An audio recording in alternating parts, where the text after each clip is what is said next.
Honourable Member for Castries South.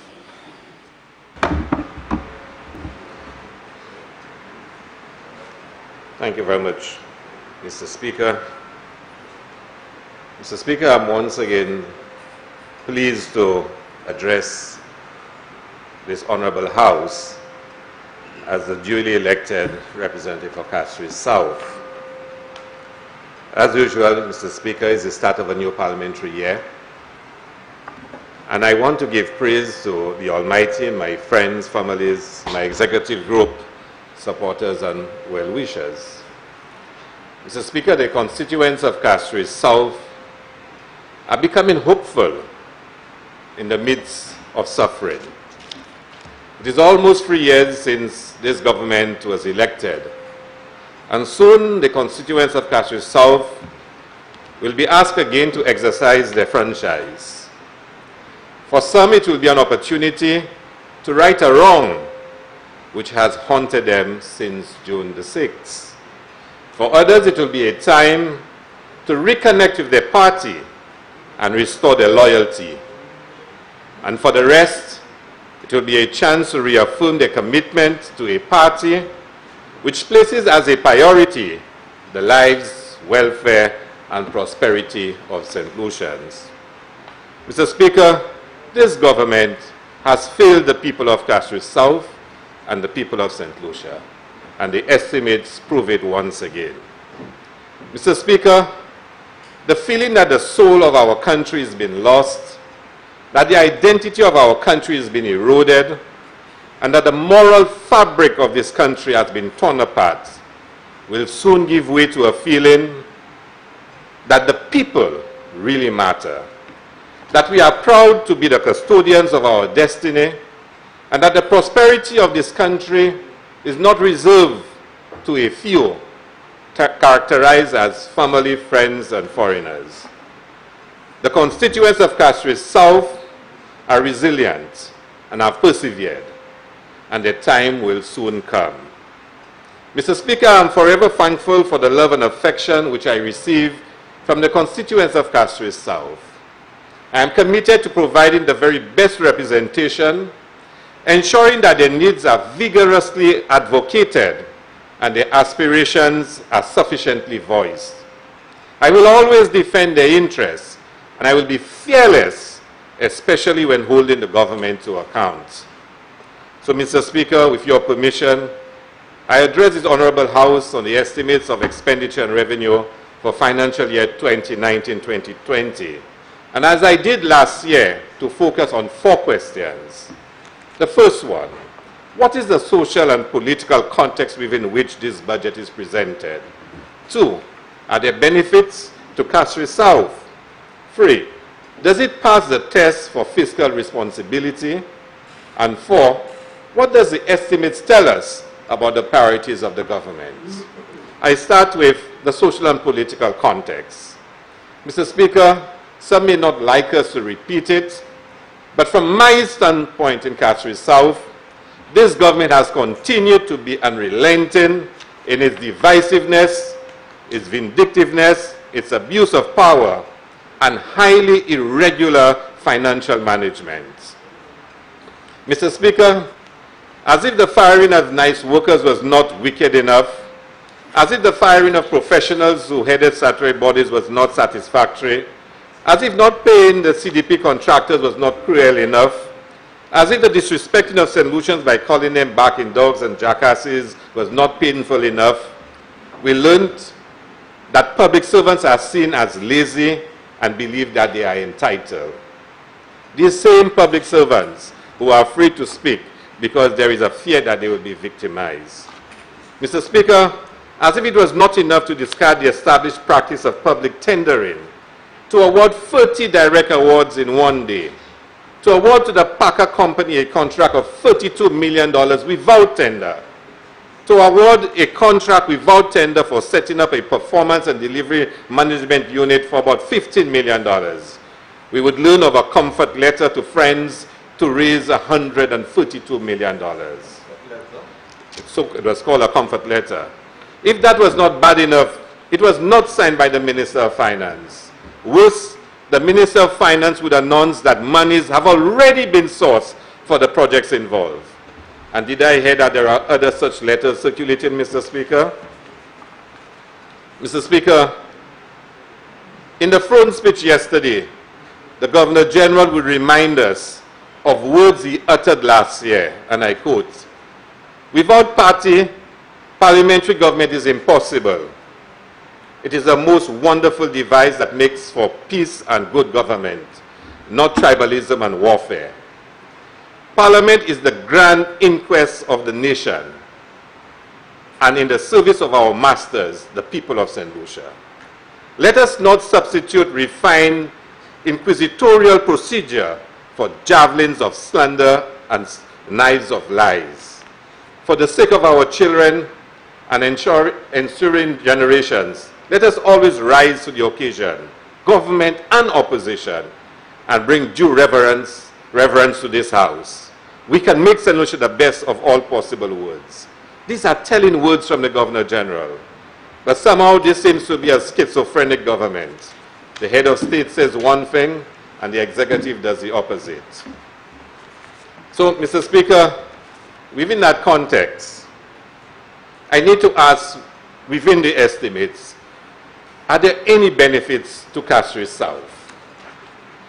As I did last year, Mr. Speaker, I'm hopeful that some relief can come to the constituents of Castries South.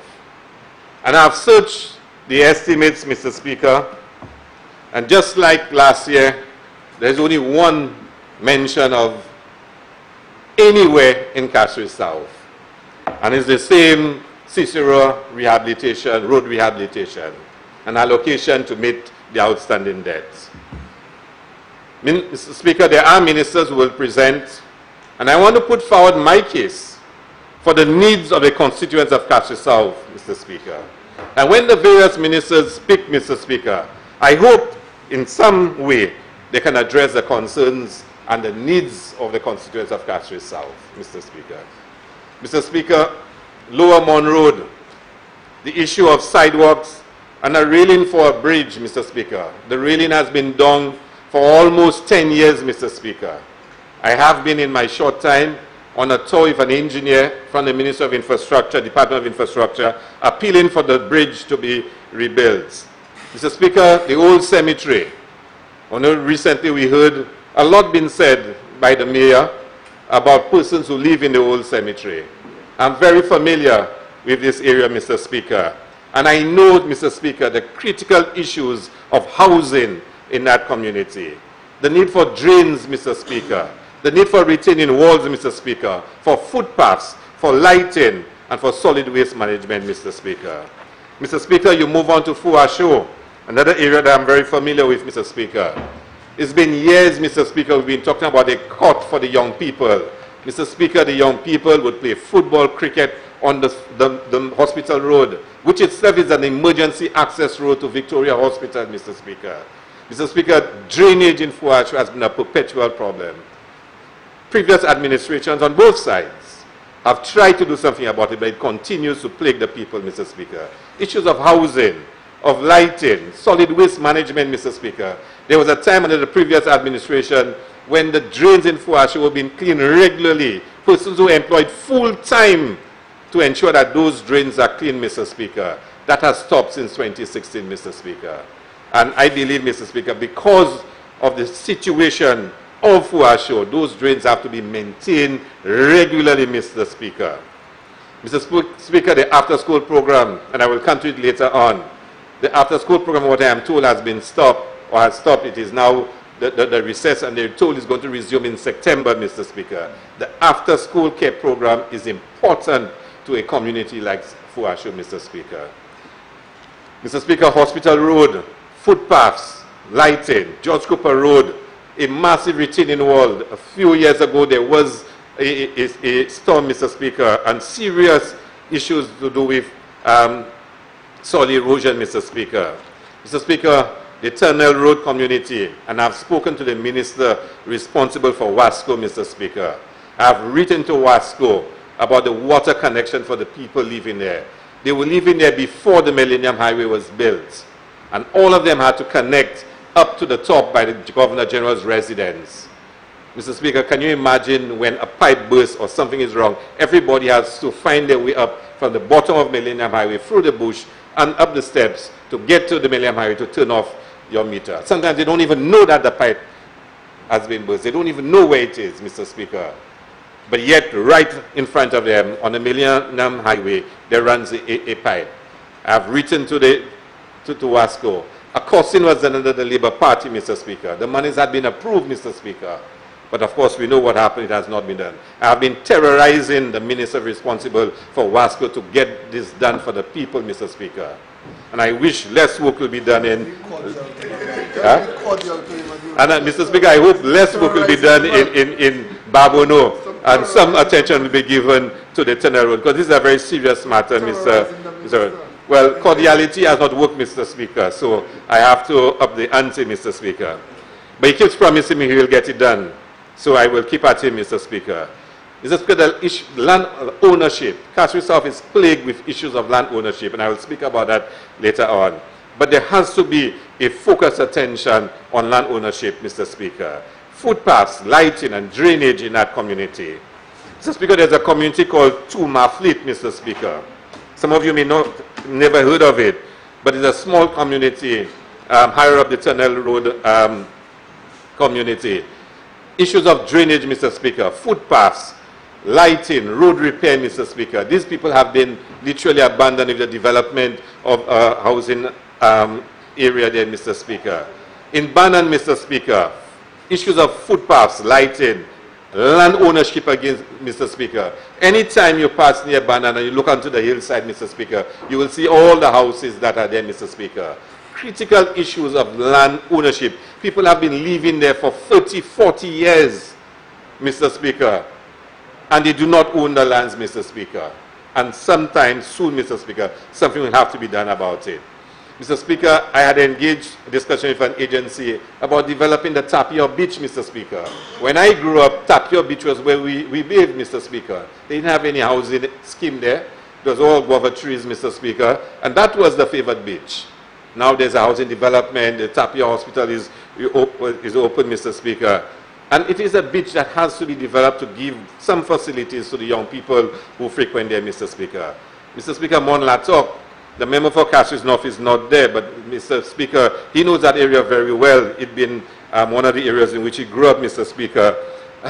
Serious land ownership issues, the area opposite the Governor General residence, Mr. Speaker, all the way down to the Millennium Highway, Mr. Speaker. Footpaths needed on that hillside, lighting, drainage, Mr. Speaker.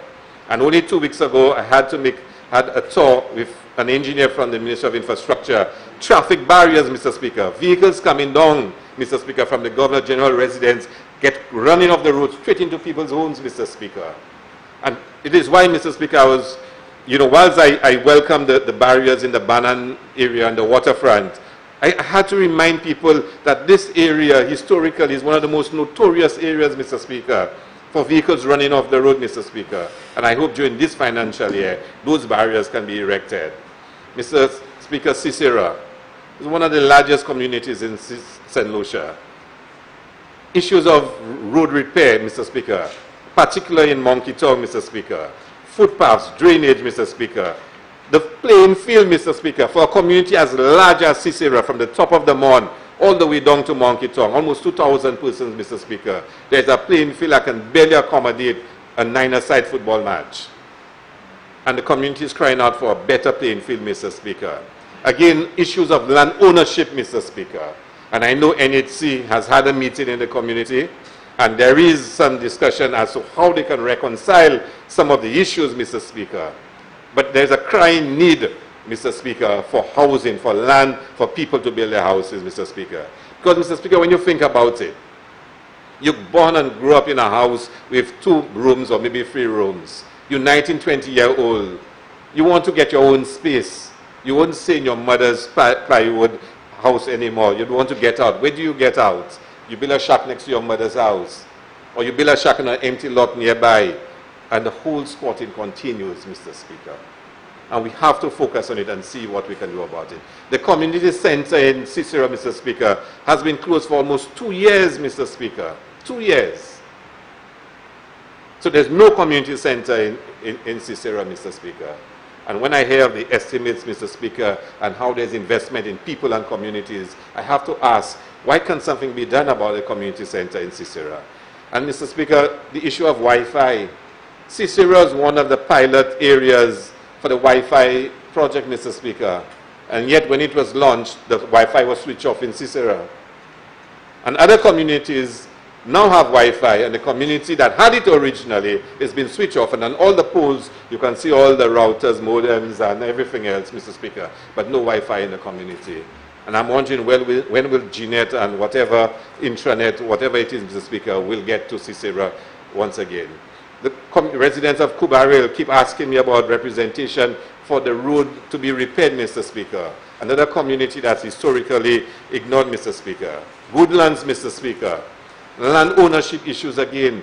Individuals have been living there for, Mr. Speaker, there's one person who told me their family came there when they had the indentured servant scheme after slavery, because they came to work on the sugar estate, and the family been living upon that in that community, and they still don't own the land.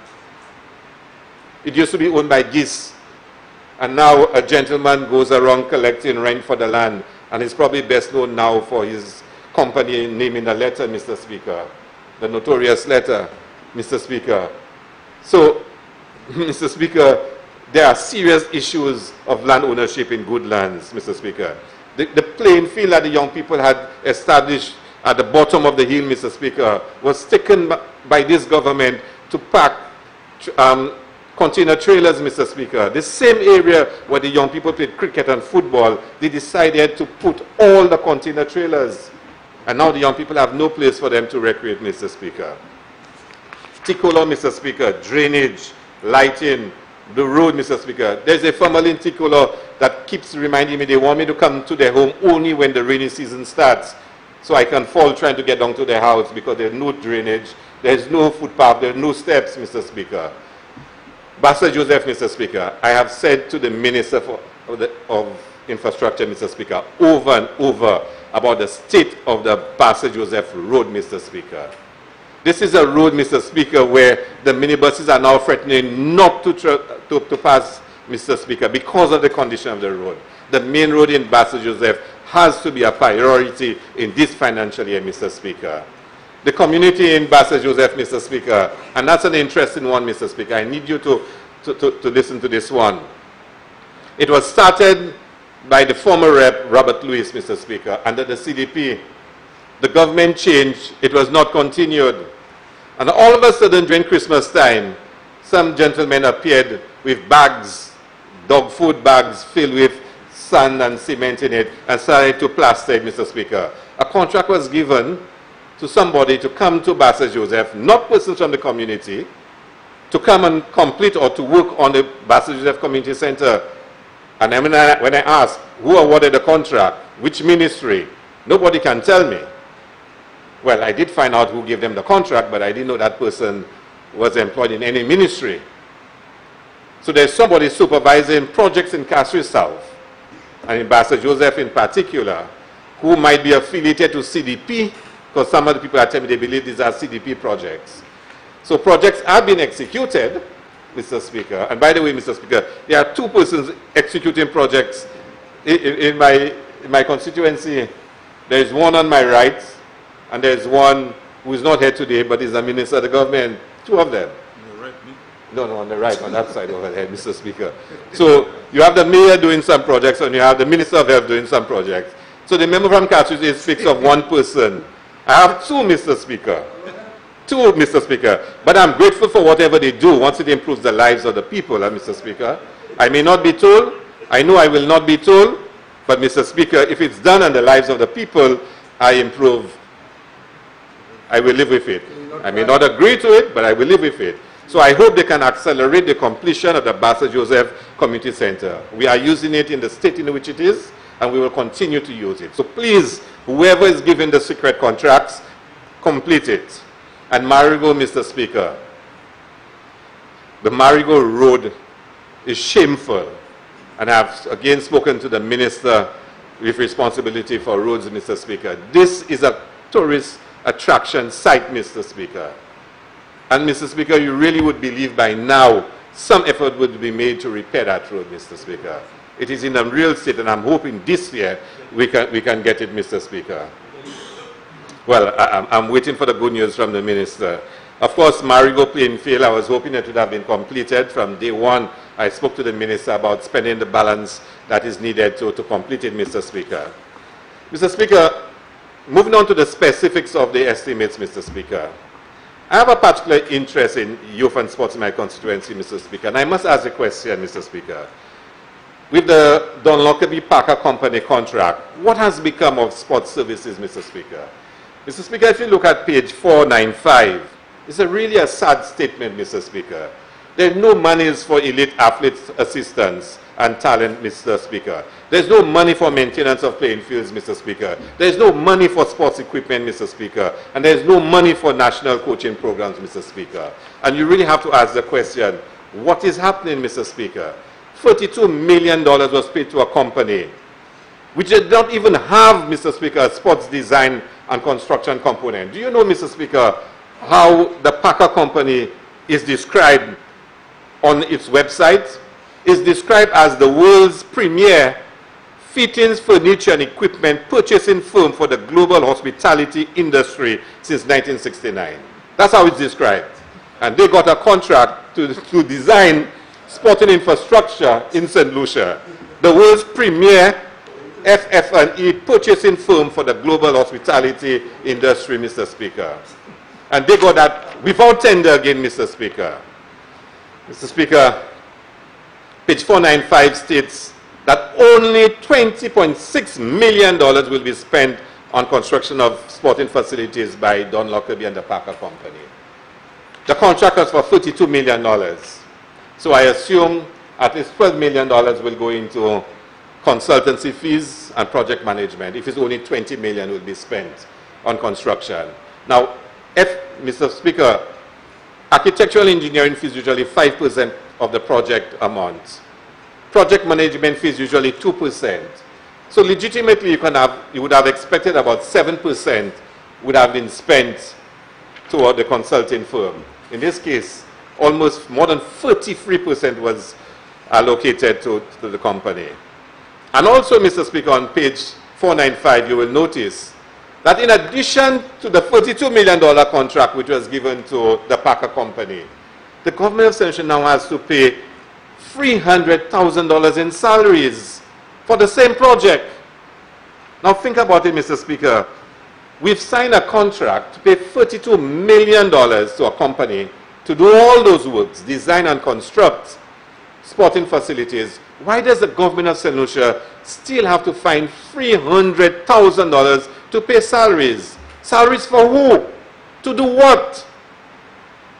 Couldn't that $300,000 be spent on buying sports equipment for schools, for communities, to spend on national talent development, Mr. Speaker? Why, in addition to $42 million, we have to spend another $300,000 in salaries? And, Mr. Speaker, I have said during the debate in this House on the loan for the Don Lockerbie Parker Company contract that the construction of artificial turf to replace our natural turf is not a good idea. It may look good to bluff young people, to make them believe that they are modern, that they have artificial turf to play on, but anybody who knows about sports, and I will tell you, Mr. Speaker, I know some of the persons involved in this government in sports, and I know they know better. I have not spoken to them about it. But deep down inside, anybody who knows about sports would never agree to this. Because if I ask each of them and say to them, I'm giving you $42 million to spend on sports development in the country, how would you spend it? They would never have come up with this plan. You know what they would do, Mr. Speaker? They would spend it on national development programs. They would spend it on support for athletes. They would spend it on having the best competitions in St. Lucia. That's what they would spend it on. Of course, they would probably also spend it on upgrading playing fields, like Cicero playing fields, a court for Fouacho, a court for Basse Joseph, a field for Goodlands. They would do all those things, Mr. Speaker. But most of that money they would spend it in the direct development of the athletes, because they know artificial turf and having 400-meter tracks in every community. I even heard the member from Babono saying he'll build a 400-meter track in Bogis too. I guess that's in the next phase. So just now, every community will have 400-meter tracks, we'll have artificial turf, but we'll have no money for development programs, no money for talent identification, no money for elite athlete development. And that's what has happened as a result of this. So you might bluff the young people and mama guide them into believing that this government is all about you, we're building artificial turf for you. But deep down inside, Mr. Speaker, that's not how we develop athletes and sporting talent, Mr. Speaker. Mr. Speaker, the Constituency Development Program, there's a decline, Mr. Speaker, from $18.6 million to $10.6 million. I'm not sure why, Mr. Speaker, but I recall the minister at the beginning of the term of this government saying that the monies for the CDP will now be shifted more to provide training in communities. I don't know if you remember that, Mr. Speaker, when all the talk was going around about CHTTI and those programs, Mr. Speaker, that money would move from infrastructural projects to training in communities. After all what I have said about the various communities, Mr. Speaker, I think there is still a need for the CDP to be used to improve the physical conditions of persons in St. Lucia, and in particular the urban areas, Mr. Speaker. There is still a crying need, Mr. Speaker, for infrastructural development at the community level. And I want to appeal to the Minister, Mr. Speaker, to ensure that monies under the CDP can be used, Mr. Speaker, to improve Fuasho Cemetery and all those communities that I mentioned, Mr. Speaker.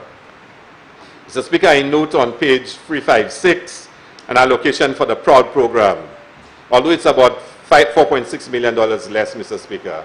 As I stated earlier, Mr. Speaker, the old cemetery needs a PROUD program, Banner needs a PROUD program, Monlatok needs a PROUD program, Goodlands need a PROUD program, Mr. Speaker. And I'm looking forward to the day when such will be done for the constituents in those areas.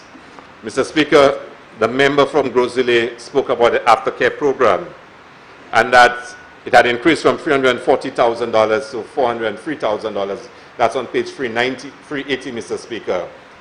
Mr. Speaker, that increase is not enough, Mr. Speaker. More communities have been brought into the after-school program. There has to be a larger increase than this, Mr. Speaker. And I repeat, Mr. Speaker, I support this program. It is a crucial program for communities like Fuasho and Cicero, Mr. Speaker. And therefore, I want to appeal, Mr. Speaker, for greater effort and allocation for this program, Mr. Speaker. I heard a member from Grozile, and I think that's what I heard, I'm not sure, saying that there is no allocation for the summer stimulus for Christmas and whatnot. But as far as going through the estimates, I think there is, Mr. Speaker.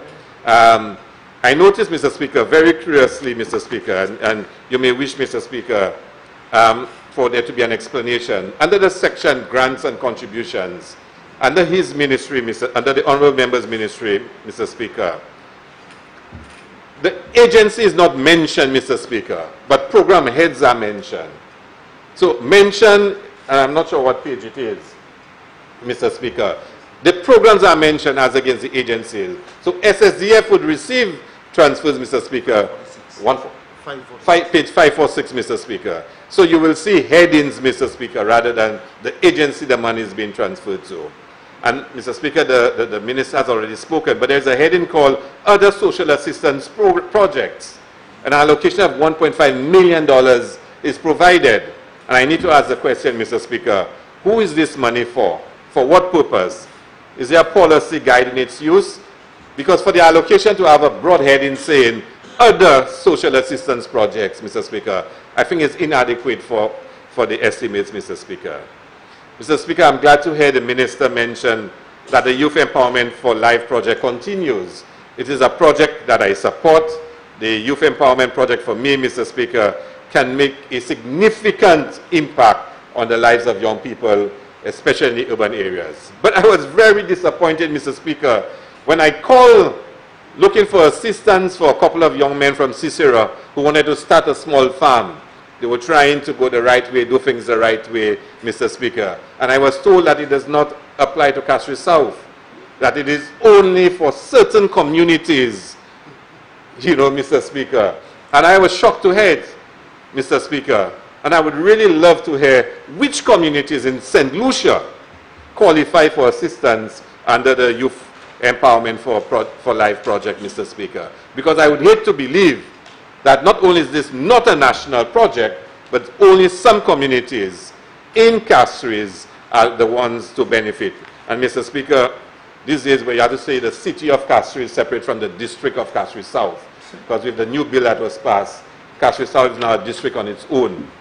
And there's now the city of Castries. And it looks like only the city of Castries, or communities in the city of Castries that benefit from youth employment projects. So I'm saying to the minister, if there's any way he can expand the beneficiaries of that project to include Fuasho, includes Monkey Tongue, Cicero, Mr. Speaker, that would be a most welcome addition, Mr. Speaker. Mr. Speaker, the minister also spoke about the BNTF 9th program, Mr. Speaker. And I'm glad to hear that the allocation this year has increased. And I'm glad to hear that he's going to focus on the implementation of the program, Mr. Speaker. Because I have an interest in this program. He didn't give a lot of details, but when the last program was ending, Mr. Speaker, some roads in Goodlands had commenced, Mr. Speaker. And as far as I was made to understand, under the next program, the roads would have continued, because quite a few persons deep inside Woodlands have no access to their homes, and under the CDP BNTF IF program, assistance was provided and will be continued under the 9th program. So the minister has spoken, but I'm hoping, Mr. Speaker, that at some point he can indicate to me that yes, in fact, the roads in Woodlands will be continued. Mr. Speaker, can you indicate to me how much more time I have? 45 minutes, Mr. Speaker? Okay, Mr. Speaker. The third question I want to ask, Mr. Speaker, and I really need you, Mr. Speaker, to, you know, follow me with this one, Mr. Speaker. I need to ask the question, is this a deficit budget, and does it pass the test for fiscal responsibility, Mr. Speaker? Mr. Speaker, for the last 2 budgets, I've reminded the people of St. Lucia that this government, when in opposition, promised it would stop borrowing. Furthermore, Mr. Speaker, the Prime Minister stated that government must be run like a business with himself as the CEO. So on every occasion, Mr. Speaker, we must judge the figures presented by the CEO to see whether or not the business is doing well. But Mr. Speaker, I must tell you that the figures in this year's budget, Mr. Speaker, have confused me, Mr. Speaker. This is a budget like no other budget, Mr. Speaker. Mr. Speaker, you know, this one has confused me, Mr. Speaker. And you would notice today, Mr. Speaker, the Ministry of Finance circulated a document correcting some of the figures, Mr. Speaker. And before I spoke today, I wanted to just comment to a few persons and raise it in the Ministry of Finance that I was seeing figures in here that are so obviously wrong, Mr. Speaker. Now, Mr. Speaker, I'm not raising that in any effort to show any, you know, fault on the part of the technical people. And I want to be very cautious, and I want them to understand that. But I have to raise it, Mr. Speaker. I used to be a permanent secretary myself, Mr. Speaker. And, you know, I understand sometimes how the figures can get sometimes, you know, mixed up, Mr. Speaker. But some of those figures are so obviously wrong, Mr. Speaker, at least from my understanding, Mr. Speaker.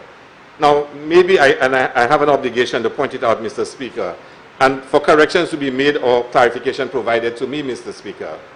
Because we are told, Mr. Speaker, a new chart of accounts have been implemented.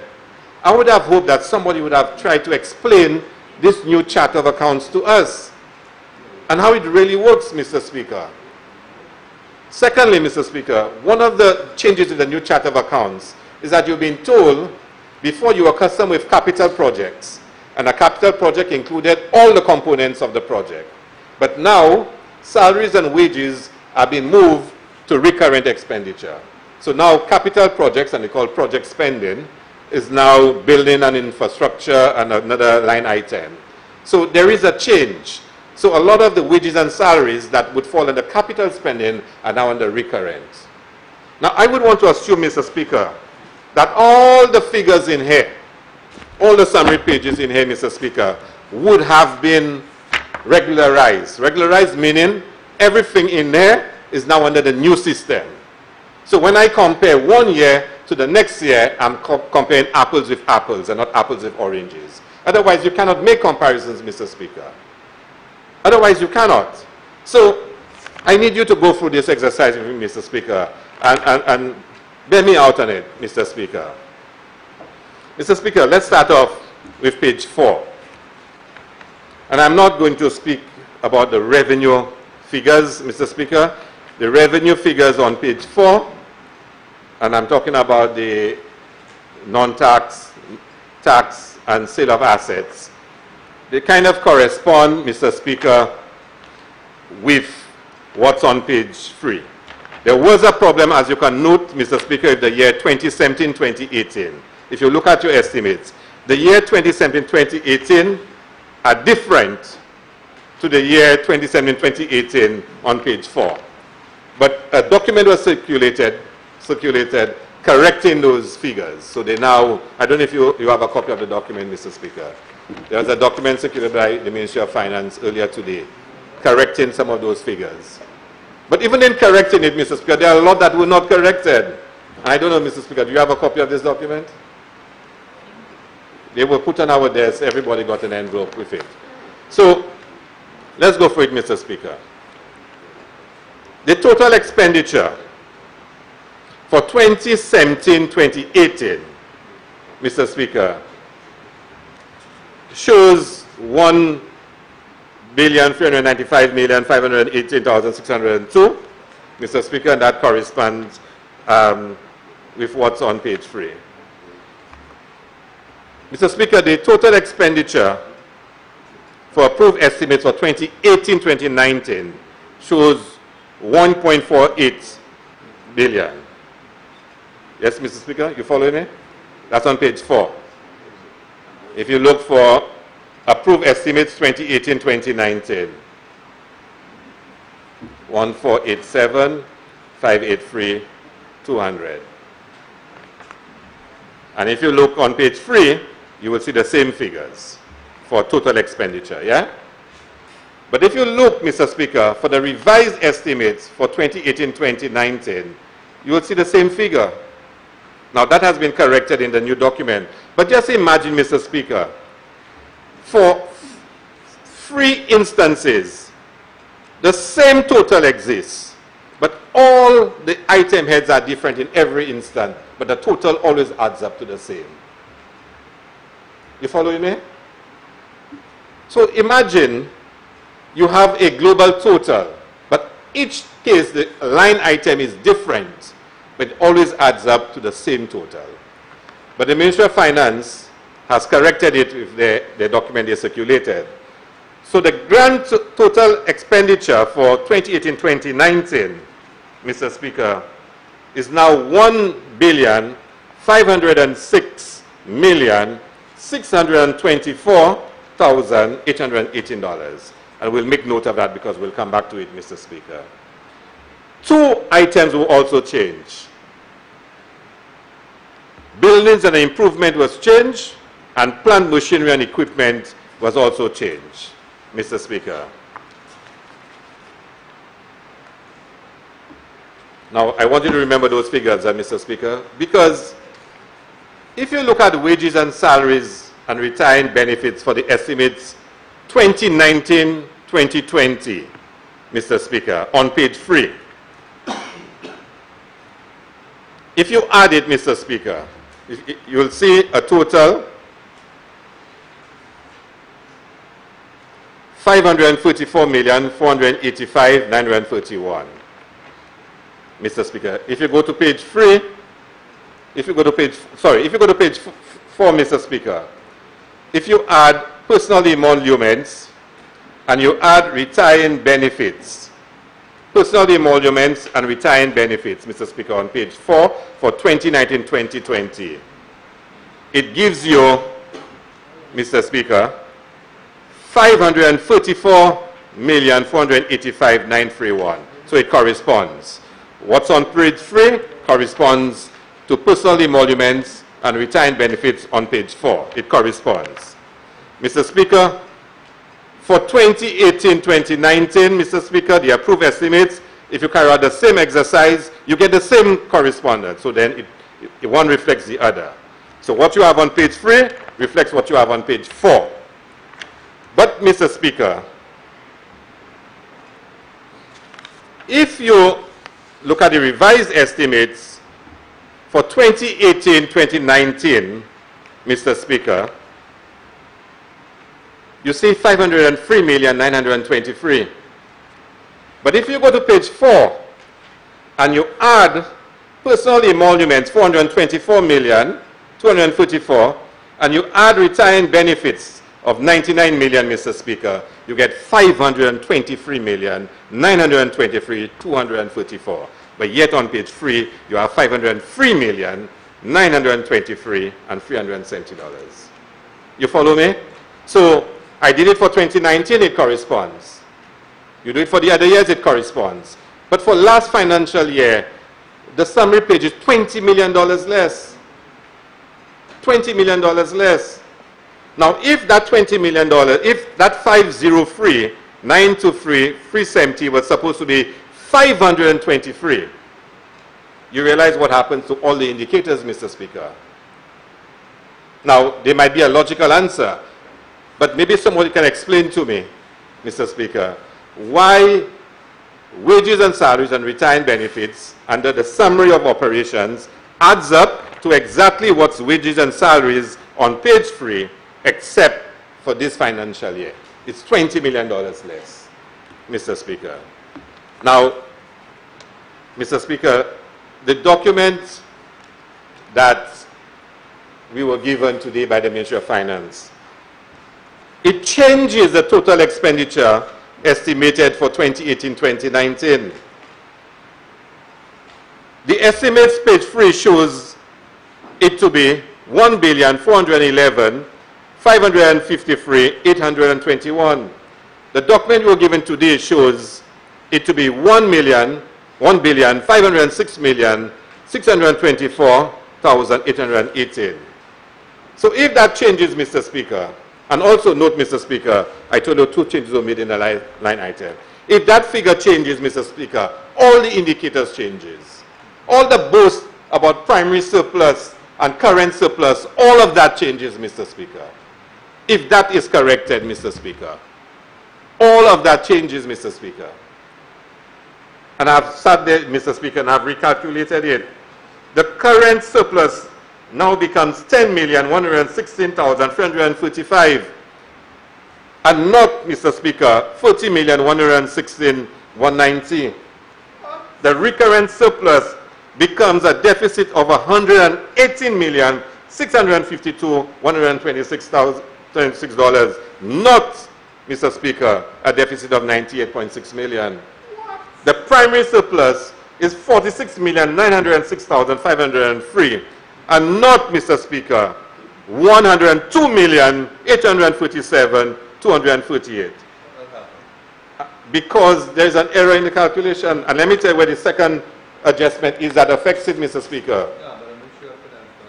The second thing, Mr. Speaker, let me point it out to you. And I can take through a lot of those examples, Mr. Speaker. In the amended document given to us by the Ministry of Finance, if you look at it, under capital expenditure, Mr. Speaker, just follow me with this one. It has amortization, building and improvement, plant machinery and equipment, land acquisition, capital transfers, other. Now, I may be wrong because I'm not an accountant, but just looking at it and reasoning it, you can see, Mr. Speaker. I'm always wrong. Okay, Honorable Member from Auxiliary Canaries, I'm always wrong. But let me just explain this one to you, Mr. Speaker.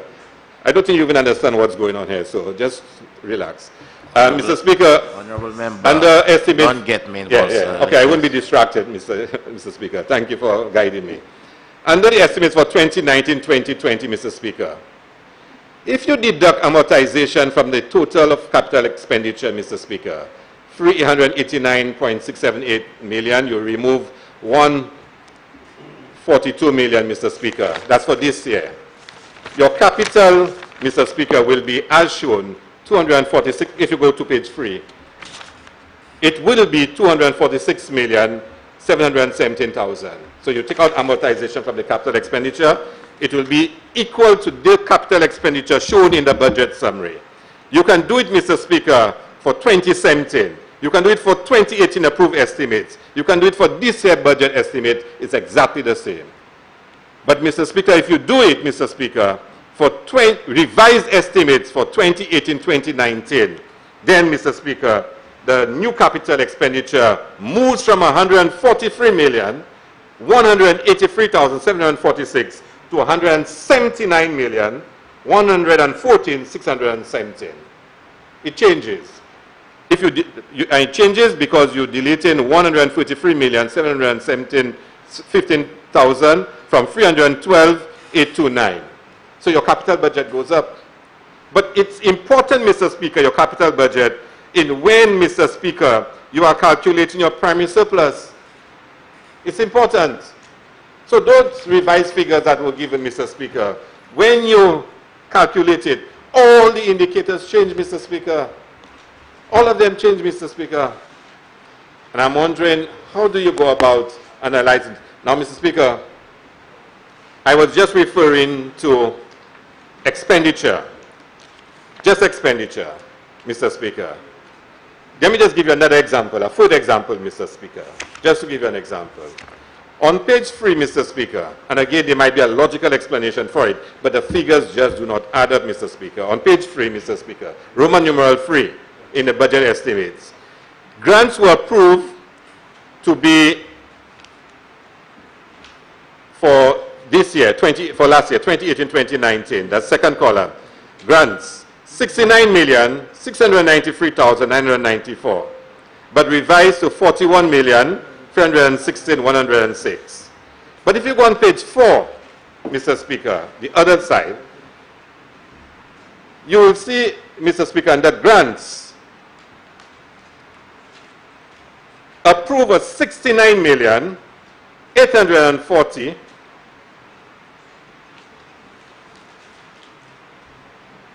You say, Mr. Speaker?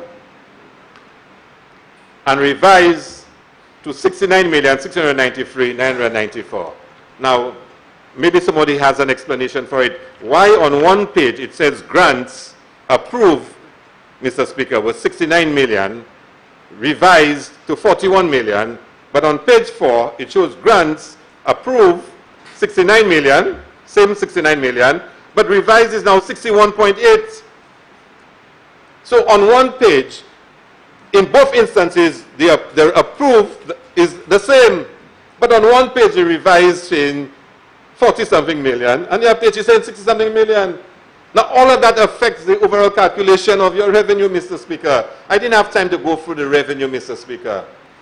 But there are issues with those figures. Now it may very well be having a new chart of accounts would have created that problem.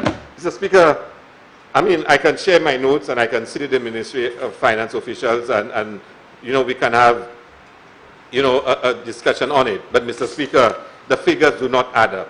And when I heard the Minister present all the new indicators and the new surpluses and everyone is clapping, Mr. Speaker, I was wondering that there is something wrong in those figures. Those figures are not accurate, Mr. Speaker.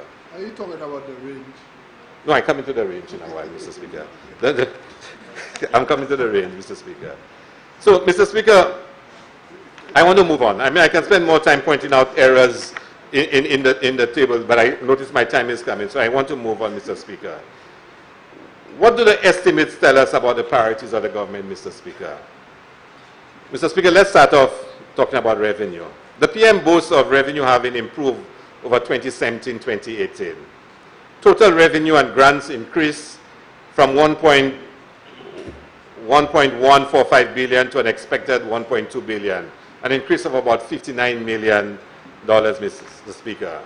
Surely, Mr. Speaker, this is something the government wants to be proud about, but, Mr. Speaker, the government will grab at any straw to be proud of their achievements. After 3 years, and you'd recall, Mr. Speaker, that the Prime Minister said, give him 3 years and he'll turn around this country. He will double our GDP.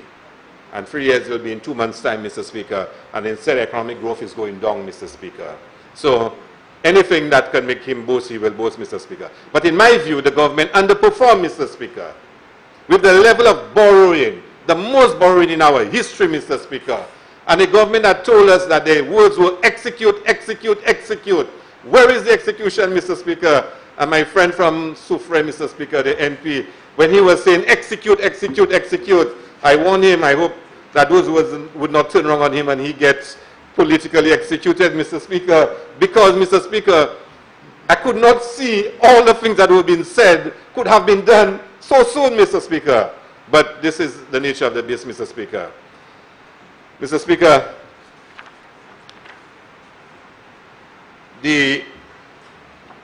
I want to take you back to page 3, Mr. Speaker.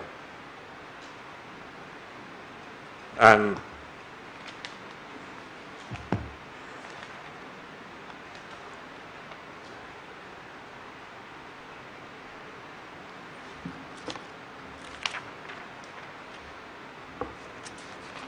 okay, Mr. Speaker, I want to move quickly because I want to make some points, Mr. Speaker. The social and economic review, Mr. Speaker, is a problem, Mr. Speaker. Mr. Speaker, the social and economic review was written as a PR document rather than as a statistical document, Mr. Speaker. When you read a report on figures and on the economy, Mr. Speaker, it is not written in such a manner. It's written with certain words being used to accentuate certain achievements, Mr. Speaker. And the social and economic review, Mr. Speaker, should not be a political document. It should not be a PR document. I'm not accusing any public servant of doing it, Mr. Speaker. But there are just some words you do not use, Mr. Speaker. You don't, Mr. Speaker, in my view at least, Mr. Speaker. But, Mr. Speaker, the social and economic review on page 47, Mr. Speaker. Page 47.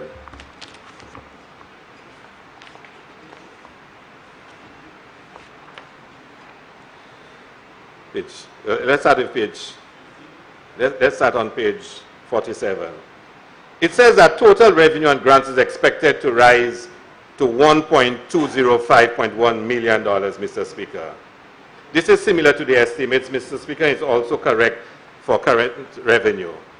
On page 48, it says that tax revenue is projected to expand to $1.043.1 million, $1,043.1 million, Mr. Speaker. But on the estimates, it states $1,100 million, Mr. Speaker. And I'm not sure which one is correct. Is it the social and economic review or is it the estimates, Mr. Speaker? On page 48, Mr. Speaker, it says that receipts from taxes on international trade and transactions grew by 4.8% to $503.4 million, Mr. Speaker. The estimates give you a different figure, Mr. Speaker. And I believe, Mr. Speaker, I have to ask the question. The social and economic review says taxes on international trade and transactions grew to $503.4 million, Mr. Speaker. But when you look at the estimates, Mr. Speaker, it says $239.2 million. How do you explain that? That the social and economic review says 500, Mr. Speaker, $503.4 million, but the estimates tells you 249.2, Mr. Speaker. And there are similar errors, Mr. Speaker, in the social and economic review, where figures that are given here are not reflected in the estimates, Mr. Speaker. The social and economic review, Mr. Speaker, on page 49 says that non-tax revenue rose to $116.3 million, driven by CIP receipts, non-tax revenue. But in the estimates, CIP receipts is put under tax revenue. Maybe I'm wrong in how I'm reading it, Mr. Speaker, but if you go to it, you know, Mr. Speaker, it doesn't make sense, Mr. Speaker. The increase in CIP, Mr. Speaker, is almost the same of the entire amount for non-tax revenue in the estimates. The figure for CIP alone, Mr. Speaker, so how can it be under non-tax revenue when CIP alone, Mr. Speaker, look at the quantum of CIP. Mr. Speaker. Now, I'm not saying whether it should be non-tax or it should be tax. I'm not saying that. I'm just saying as it is stated. One document has it as tax revenue, another one has it as non-tax revenue, Mr. Speaker. Mr. Speaker, I don't have time to go through all of them, Mr. Speaker. But let's look at the CIP, Mr. Speaker. Just let me inform you, you have 5 minutes in which to complete. Yeah. The CIP increased from 27.8 million to 66.4 million. And let's take a pause, Mr. Speaker. CIP receipts increased by 38.6 million. And we are saying, yes, CIP did well, Mr. Speaker. But we're forgetting, Mr. Speaker, that range development, and we are told by the member from Ancillary Canneries that range brought in $54 million alone for the construction of its hotel. And those came towards the ending of 2017 into 2018. Range alone brought in $54 million. So you boasting your receipts increased from 27.8 million to 66.4 million. And of the 66.4 million, Range alone brought $54 million. And then, Mr. Speaker, remember Range had to be paid off as a settlement out of court. And the member from Castries East raised the point that up to today, we have not been told the exact amount by the Minister of Finance. The member from Ancillary went off trying to explain it, and he confused himself, and he made it look even worse for the government. Because whereas you were hearing the government paid 24 million, he said something like 33 million from his mathematics, Mr. Speaker. So the increase in CIP is no wonder performance of the CIP, Mr. Speaker. And I noted in the projections for this year, the same figure is being projected.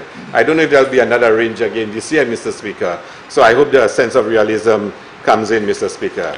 Of course, Mr. Speaker, I noted in the Governor General's throne speech, he said a National Economic Fund bill will be brought before this House. Because I repeat, Mr. Speaker, that the laws of censure require the Prime Minister to come to this House, Mr. Speaker, with a resolution to say how much money is going to be earned from CIP, Mr. Speaker, and how it will be spent for the approval of this House, Mr. Speaker. And that law continues to be violated, Mr. Speaker. Mr. Speaker, there's a lot more, Mr. Speaker, that one can say, Mr. Speaker. But I want, Mr. Speaker, to end, before you end my presentation, that this government has underperformed, Mr. Speaker. It has underperformed. It's going to be 3 years since elected, Mr. Speaker. And what do we have to boast of last year? Declining economic growth. Declining economic growth. With all the borrowing, Mr. Speaker, with all the promises, Mr. Speaker, economic growth declined in the last financial year, Mr. Speaker. And it begs the question, Mr. Speaker, if all the figures we have been given about tourist arrival, and Mr. Speaker, in the policy debate, we'll analyze those figures, Mr. Speaker. We will break them down month by month, Mr. Speaker. With all the tourist arrivals, Mr. Speaker, with all the consultancies, with all the loans, Mr. Speaker, what's happening in St. Lucia, Mr. Speaker? What do we see, Mr. Speaker? And when people express their dissatisfaction that only a few in this country seem to be benefiting, Mr. Speaker, some people tell us on the other side that we've been unfair, Mr. Speaker. We've heard of numerous contracts. There is no tendering anymore in St. Lucia. And when you avoid those procedures that are established to ensure efficiency, effectiveness, productivity, Mr. Speaker, in addition to accountability and transparency, Mr. Speaker, the economy suffers. And the people suffer, Mr. Speaker. So the people are disappointed. And they have reason to be disappointed, Mr. Speaker, because this government is not delivering to them, Mr. Speaker. In the first budget, we were told there would be 6 new hotels being built. We were told of all the changes that would take place. And I didn't have a chance, Mr. Speaker, to ask the Minister of Tourism to say to this honorable House, how much money are we paying to airlines, Mr. Speaker? Because we've had years of economic growth in this country, Mr. Speaker. And I think there is a particular page which actually speaks about support, Mr. Speaker, to airlines, Mr. Speaker. It is in there, and we'll come to that in the policy statement, Mr. Speaker. So we had growth in tourism arrivals, And we were not paying airlines, Mr. Speaker. But now we are paying millions of dollars, Mr. Speaker. But the minister avoids any conversation on how much money is being paid to airlines. So if all the money is, Mr. Speaker, why are we not seeing a greater level of performance, Mr. Speaker? Why is this government underperforming, Mr. Speaker? Mr. Speaker, thank you very much, Mr. Speaker.